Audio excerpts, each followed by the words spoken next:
안녕하세요.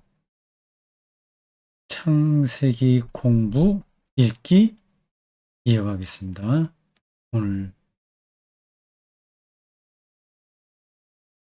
32번째입니다. 창세기 18장이 되겠습니다. 전체 50장까지 있는데 이제 3분의 1 정도 했네요. 아브라함 이야기가 본격적으로 시작합니다. 물론 앞에서 아브라함이 갈대 우르, 하란 등등에서 하나님의 부르심을 받았다는 이야기가 나오지만 그리고 그 뒤로도 여러 이야기가 있긴 했으나 아브라함의 그 아들 이삭 낳는 이야기에 이르러야 실제로 그 족장의 역사가 이어진다는 점에서 아브라함 이야기라고 할 수 있습니다. 여러분 화면에 소제목이 달려 있죠. 아들을 약속받다. 우리말 성경에 그대로 나와 있습니다. 아브라함이 아들을 약속받다. 이런 소제목이 달려 있습니다. 간단한 이야기죠. 읽어보겠습니다. 제가 미리 노란 색깔로 강조 표시를 했습니다. 1절 여호와께서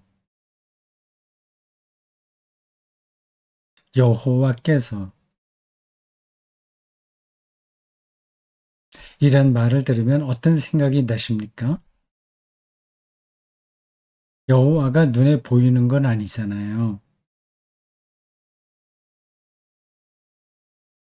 모세도 하나님을 직접 보지는 못했습니다. 보고 싶었죠. 근데 보지는 못했어요. 모세가 하나님을 경험한 결정적인 장면은 두 군데입니다. 하나는 호렙산이고 또 한 번은 시내산 장면입니다. 호렙산에서는 소명 이야기이고 시내산에서는 율법 수여 사건입니다. 그 두 가지 장면이 모세의 하나님 경험에서 결정적이었죠. 근데 두 군데 다 하나님을 직접 경험하지 못한 겁니다. 호렙산에서는 소리만 들었죠. 물론 불이 붙었으나 타지 않는 가시덤불이 거기 묘사돼 있기는 하나 그건 상징이죠. 말씀을 들었어요. 성경 신구약에 기본을 둔 유대교와 그리스도교는 들음의 종교라고 할 수 있습니다. 들음. 보는 게 아니라 듣는 거예요. 그러니까 가시적인 게 아니라 청각적인 겁니다. 가끔 이제 그런 얘기를 해요. 그 강의를 잘하려면 시청각을 잘 활용해야 된다고 말이죠. 저도 그걸 부정하지는 않으나 정말 깊은 공부는 시청각이 보고 듣고 다 하는 거잖아요. 근데 시각적인 걸 많이 강조합니다. 저는 정말 깊은 공부는 시각적인 데 있는 게 아니라 언어에 있다. 들음에 있다고 생각합니다.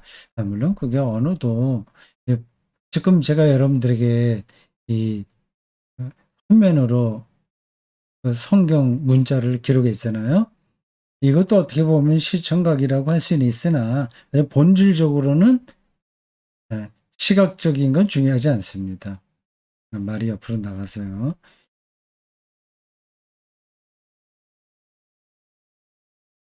유대인들도 가장 중요한 신앙의 자세를 쉐마 이스라엘이라는 신명기 몇 절이죠?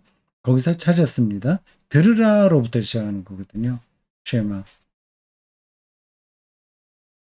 호렙산에서도 모세는 하나님을 말씀을 들었지 본 게 아니에요. 시내산에서도 본 게 아니라 들은 겁니다. 보고 싶었어요. 그러나 하나님께서는 나를 본 자는 죽는다 하는 그런 전통에 따라서 보고 싶다는 모세의 갈망을 들어주지 않고 지나간 다음에 하나님의 뒷모습만 보았다. 그런 이야기가 나오죠. 그러니까 여기 여호와께서라는 그런 표현들이 자칫하면 직접 제가 여러분들 앞에 이렇게 한 사람으로 나타나서 말을 하듯이 그렇게 나타나는 것으로 오해할 수 있습니다. 그렇게 표현할 수는 있으나 실제로는 그런 건 아닙니다. 하나님을 우리가 직접 경험할 수 없어요. 듣는다고 하는 것도 제가 본다는 거하고 듣는 것을 제가 구분해서 말씀을 드렸는데 그 듣는다는 사실도 혹은 그 현상도 직접적인 것은 아닙니다. 간혹 사이비 이단 교주들이 내가 뭘 들었다 그런 얘기 하잖아요. 저는 10중 8구 헛소리를 들은 겁니다. 한청을 들은 거죠. 그러면 성경에 나온 그 하나님께서 말씀하셨다라는 이야기도 환청이냐 그런 질문이 가능하겠죠. 네. 거기서 이제 진리 논쟁이 필요한 겁니다. 잘못 들을 수도 있는 거죠. 이게 그러니까 하나님의 말씀을 듣는다는 거와 그리고 하나님 말씀을 선포한다는 거는 대단히 위험한 일입니다. 자기가 알지도 못하는 것을 말할 수도 있고 편청을 들을 수도 있는 거거든요. 유대의 역사에 보면 거짓 선지자들이 제법 많았습니다. 그들도 다 하나님의 말씀을 자기가 받았다 그렇게 주장했거든요.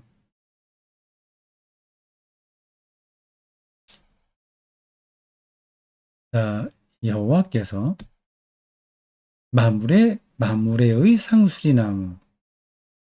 이 마무레는 지역을 가리킵니다. 지역. 지도가 지금 여기에 띄어 있나 모르겠습니다. 잠깐 살펴보려고요. 지도.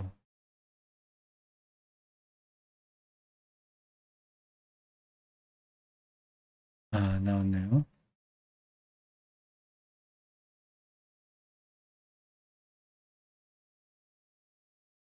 너무 흐려서 잘 보이는지 모르겠습니다.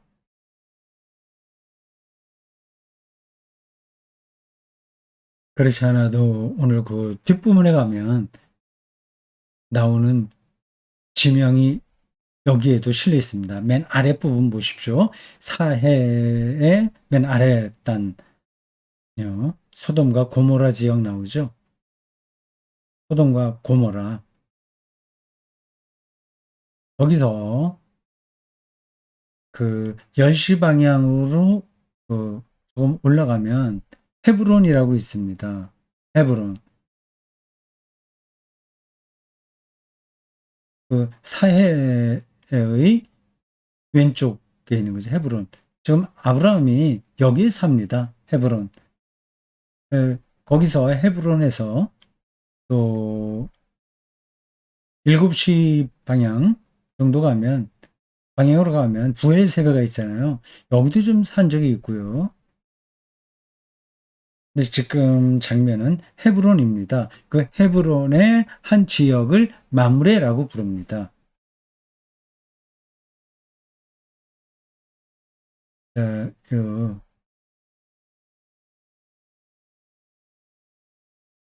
지도 들어가겠습니다.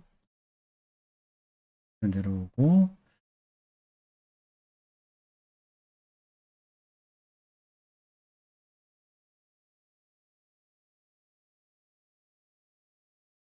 그 마므레라는 지역에 상수리 나무들이 많은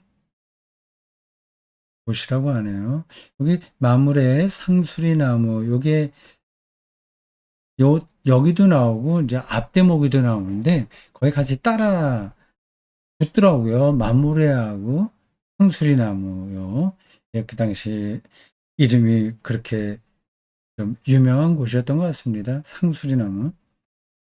상수리 나무가 뭐죠? 도토리 나무인가요? 있는 곳에서 아브라함에게 나타나시니라 나타나셨습니다. 아, 저런 말들이 오해될 수 있어요. 잘 생각하셔야 됩니다.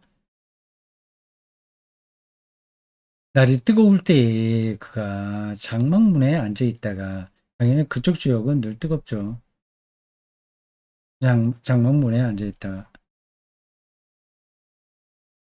저 당시에 아브라함은 호호 어, 막강한 세력을 형성했습니다. 그러니까 막강한 세력이 있는 토호였어요. 그러니까 부자죠. 지역의 부자죠. 자기 수하에 사병, 개인적으로 훈련시킨 싸움꾼만 하더라도 수백 명에 이를 정도입니다. 그게 실제로 그런지 안 그런지는 말씀드리기가 어렵네요. 어쨌든 아브라함은 그 갈대우르를 떠나서 하란을 올라갔다가 다시 이제 갈릴리로 와서 우여곡절을 많이 거친 뒤에 입지전적인 인물로 자리를 잡았습니다. 그래서 시간이 충분했겠죠. 모든 일들은 자기 수하에 있는 사람들이 했을 거고요. 아주 부자로 살았습니다. 근데 자식이 없었죠. 하가를 통해서 얻은 이스마엘이 있었습니다. 사라에게서는 아기가 없었고요. 그 이스마엘에게 자기의 그 후손, 그 대를 물려줄 생각을 하고 있었겠죠. 하여튼 그러한 장면입니다. 뭐 그렇게 해도 큰 문제는 아닌데 예, 사라가 아브라함의 그 대를 잇는 중요한 여인으로 자리를 잡게 되는 첫 번째 이 대목입니다. 2절 눈을 들어본 즉 사람 셋이 맞은편에 서 있는지라 조금 혼란스러워요. 여기는 1절에서는 여호와가 나타났다고 하고 여기는 사람 셋이 사람 3명이 나타났다고 하잖아요. 그들을 보자. 아브라함이 그들을 보자. 장막문에서 달려 나가 하나님께서 사람 셋에 함께해서 오셨다고 하는 뜻인지 두 사람은 천사고 한 사람의 모양을 한 그분이 여호와인지 그런 것들이 여기 정확하게 나오지 않습니다. 영접하며 몸을 땅에 굽혀 이르되 내 주여 내가 주께 은혜를 입었사오면 청하건대 종을 떠나 지나가지 마옵시고 여기 쭉 이야기가 뒤로 이어집니다.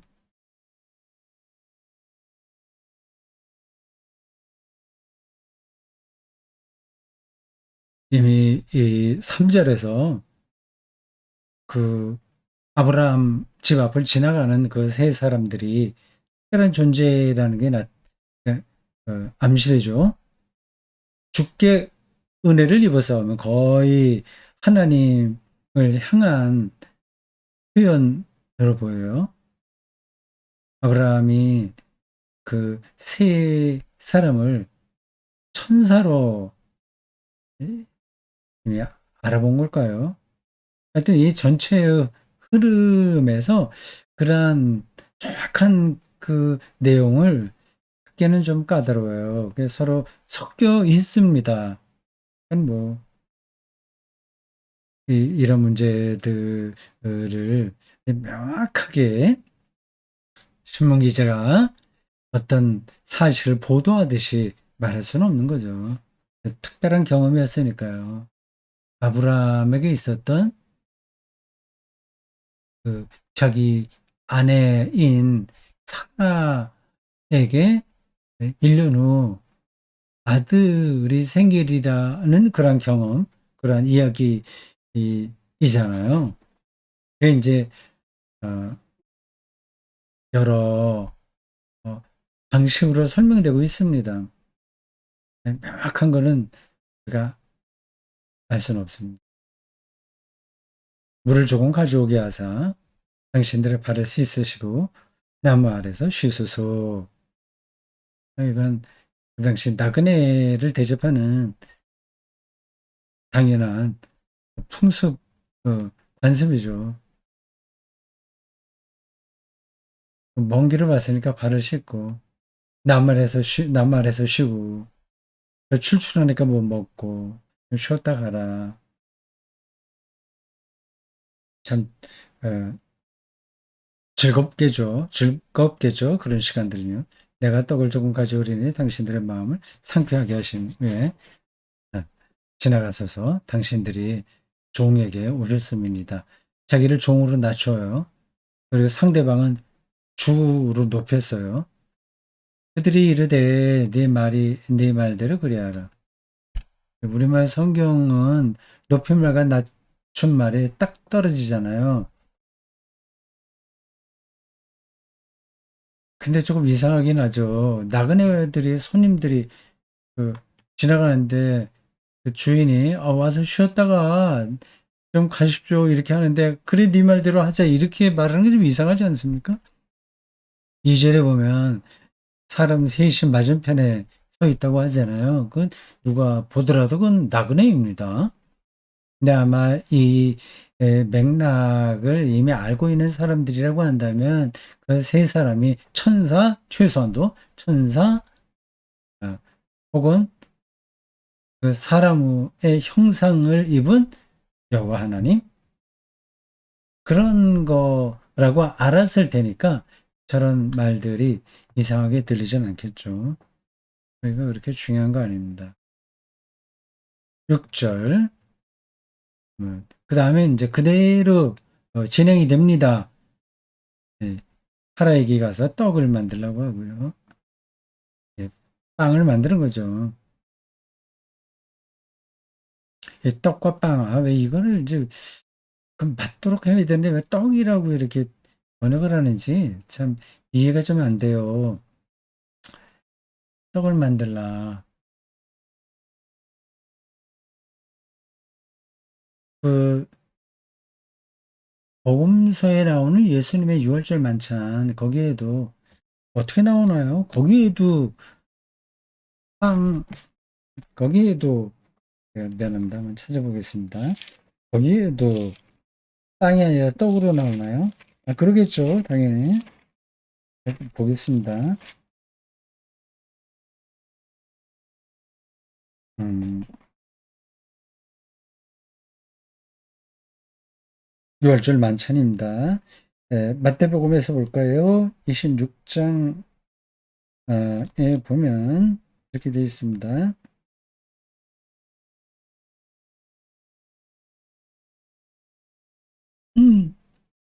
26절, 26절. 예수께서 떡을 가지다 축복하시고 떼어 제자들에게 주시며 이르시되 받아 먹으라. 이것은 내 몸이니라. 그 다음에 또 17절, 뭐, 감사하고, 잔을 가지사, 이렇게 됐죠. 이건 당연히 포도주죠.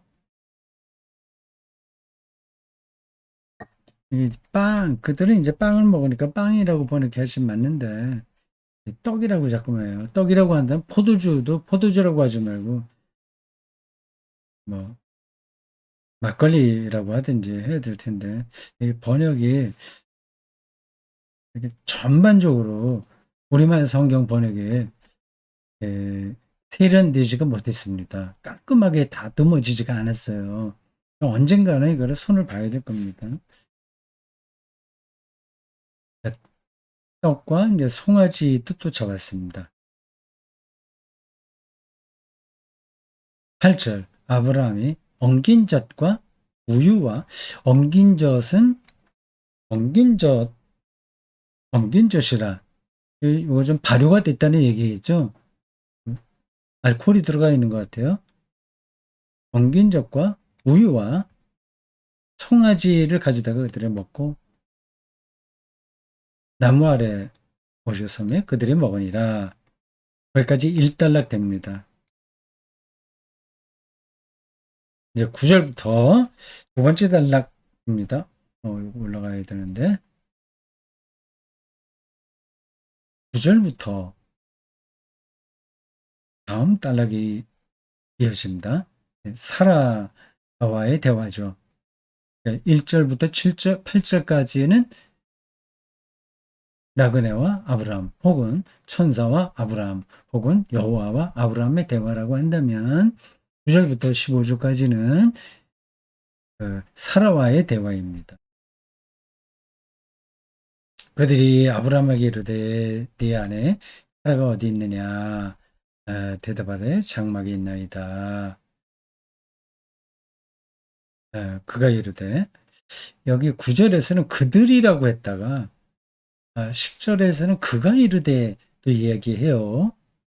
주어도 지금 단수에서 복수에서 단수로 바뀌고 왔다 갔다 하죠. 이르되 나는 이맘때에 내가 반드시 내게로 돌아오리이니 네 안에 사라에게 아들이 있으리라 하시니 그다음에 사라가 그 뒤 장막 문에서 들었더라. 아브라함과 사라는 나이가 많아 많이 들었고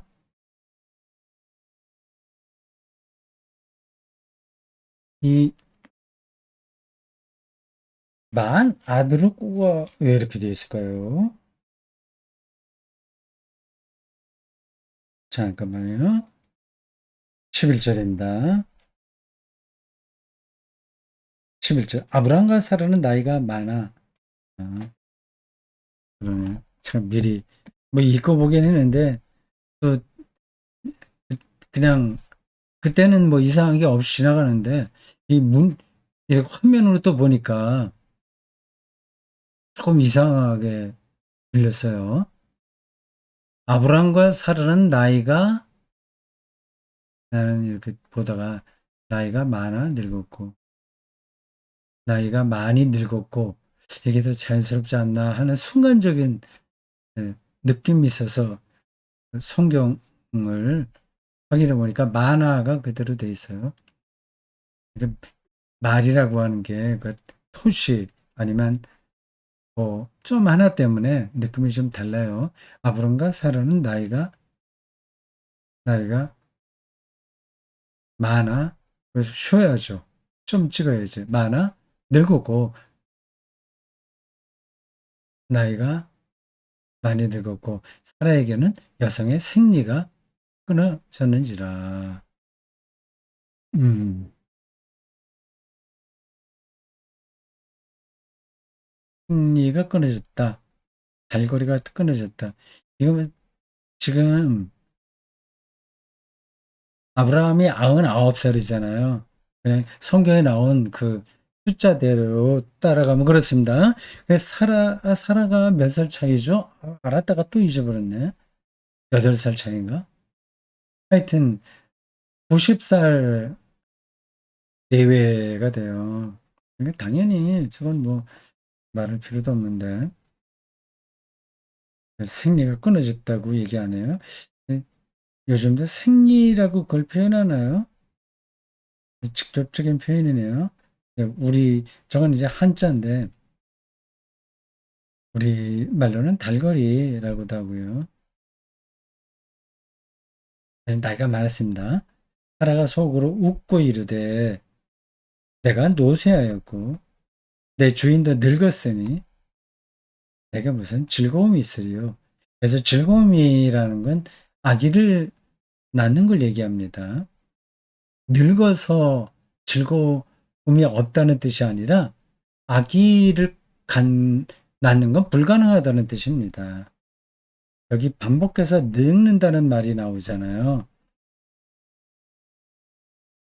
이게 아기를 낳지 못한다는 음, 그 사실 이를 이렇게 강조하는 겁니다. 좀 약간 다른 각도에서 본다면 늙는다는 건 오히려 완성된다고 말하는 게 맞습니다. 결국 모두가 다 늙으니까요. 그, 그 전체가 다 자기의 삶이잖아요. 아기 태어나서부터 늙어서 죽을 때까지, 성장해서 늙어서 죽을 때까지가 전체가 자기잖아요. 그 전체가 완성이잖아요. 그러니까 늙는다는 걸 그렇게 부정적으로만 보면 안 됩니다. 물론 당연히 뭐 부정적으로 생각할 사람들이 있겠습니까만 이 세상이 좀 그런 쪽으로 많이 치우쳐 있으니까 그리스도인들만이라도 좀 새롭게 그거를 생각해야 될 겁니다. 가능한 대로 늙지 않으려고 우리가 몸부림치면서 살잖아요. 제가 뭐 이런 것도 말씀드릴 필요가 없는데 너무 아름다운 미, 아름다운 건강, 젊음, 뭐 이런 것들에 너무 치우쳐서 우리가 사는 게 이게 바람직한가 그런 생각이 점점 더 들어요. 이 전체를 하나로 봐야 됩니다. 그래서 지금 뭐, 아, 이 우리나라 평균 수명이 더 늘어가고 그래서 늙은 사람들의 그 어, 늙은 사람들의 숫자가 너무 많아서 그 인구 분포도로 볼 때 밑으로는 점점 줄어들고 위가 점점 많아진다고 그래서 걱정하잖아요. 어, 걱정할 수도 있긴 있으나 뭐 그게 크게 걱정인가요? 저는 뭐 늙은 사람이 많아진다는 거 뭐 걱정할 필요는 없다고 생각합니다. 뭐더 이런저런 제가 전문가도 아니니까 말씀드릴 필요는 없어요. 네, 사라는 그 늙었다는 사실을 정확하게 알고 있었고, 늙었다고 하는 사실을 아는 게 아니라 아기를 낳지 못한다는 사실을 정확하게 알고 있었는데, 1년 뒤에 아기를 낳는다고 하니까 이제 기가 막힌 거죠. 그래서 웃었다고 그래요.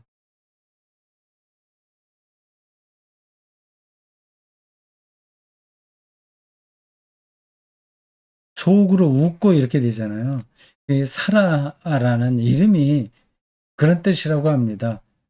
웃음 혹은 더불어 같이 웃는다 그런 뜻이라고 그래요. 웃음에도 두 가지가 있겠죠. 뭐두 가지가 아니라 여러 가지겠죠. 허탈한 거, 말이 안 되는 것에 대한 것도 웃고 정말 좋아서도 웃고요.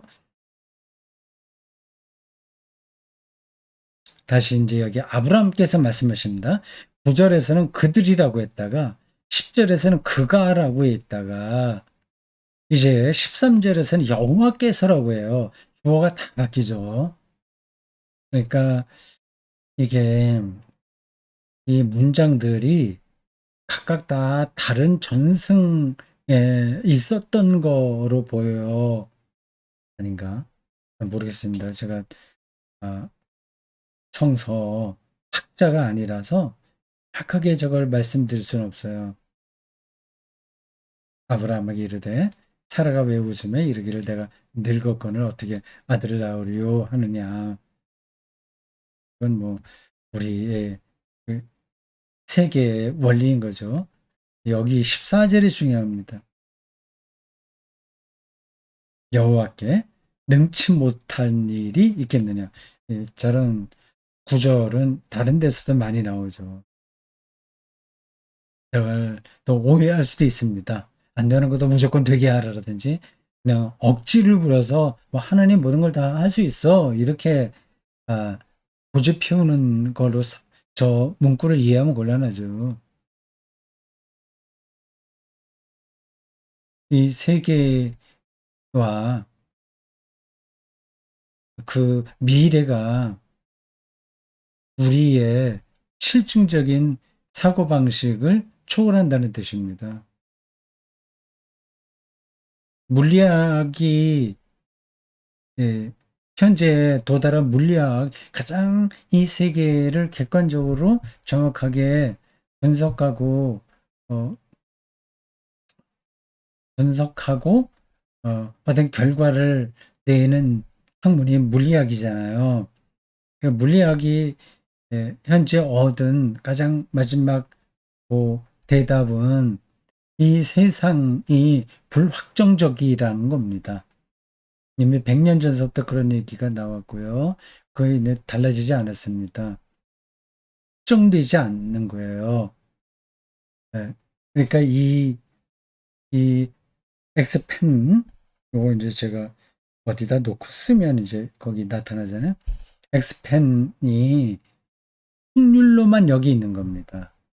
그래서 그 물리학에서 얘기하는 무슨 고양이라는 그 표현도 있는데요. 고양이가 죽어 있을 수도 있고 살아 있을 수도 있습니다. 그 미시의 세계에서는, 양재의 세계에서는.